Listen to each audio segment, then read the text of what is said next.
அனைவருக்கும் வணக்கம். நான் உங்கள் பார்வதி, கரூர். தாலியின் மகிமை பற்றி பார்ப்போம்.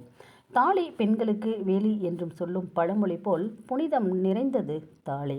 ஒவ்வொரு பெண்ணையும் சுமங்கலி என்று எடுத்து கூறுவது இந்த தாலிதான். தாலி என்பது ஒவ்வொரு பெண்ணுக்கும் முக்கியமான விஷயம்.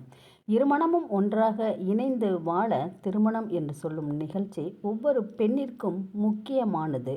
மாங்கல்யம் சரடானது 9 இழைகளை கொண்டது. ஒவ்வொரு இழையும் ஒவ்வொரு நற்குணங்களை குறிக்கிறது. தெய்வீக குணம், தூய்மை குணம், மேன்மை, தொண்டு, தன்னடக்கம், ஆற்றல், விவேகம், உண்மை, உள்ளதை உள்ளபடி புரிந்து கொள்ளுதல். இத்தகைய குணங்களும் ஒரு பெண்ணிடம் இருக்க வேண்டும் என்பதற்காக தான் 9 இழைகளை கொண்ட திருமாங்கல்ய சரடு அணியப்படுகிறது. மாங்கல்யம் இல்லா பெண்களுக்கு மதிப்பில்லை என்றே சொல்லலாம்.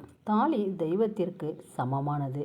இந்துக்களுக்கு மஞ்சள் நிறம் என்பதால் அந்த திருமண பரிசும் மஞ்சள் நிறத்தில் தரப்படுகிறது என்று விளக்குகிறார்கள். தமிழர் திருமணங்களில் ஆரம்பத்தில் தாலி இருந்ததாக குறிப்பிடவில்லை. சங்க காலத்தின் போது நடந்த திருமணங்களில் புது மணல் பரப்பி விளக்கு ஏற்றி வயதில் மூத்த பெண்கள் மணப்பெண்ணை வாழ்த்தி அவள் விரும்பியவளுடன் அவளை ஒப்படைத்தனர். நாளடைவில் தாளம் என்ற பெயர்தான் தாலியாக மாறியிருக்கிறது.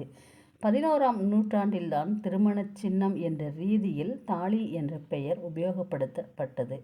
திருமணம் என்பது ஒரு உன்னதமான நாளாகும். இவ்வாழ்வில் இணையும் மக்களை ஆழப்போல் தலைத்து அருகப்போல் வேரூன்றி மூங்கில் போல் சுற்றம் சூழ வாழ்வீர்கள் என பெரியோர்கள் வாழ்த்த நடைபெறும் திருமணத்தை ஒரு பொன்னாளாக அமைத்து கொள்வது ஒவ்வொருவரின் கடமையாகும். நன்றி, வணக்கம்.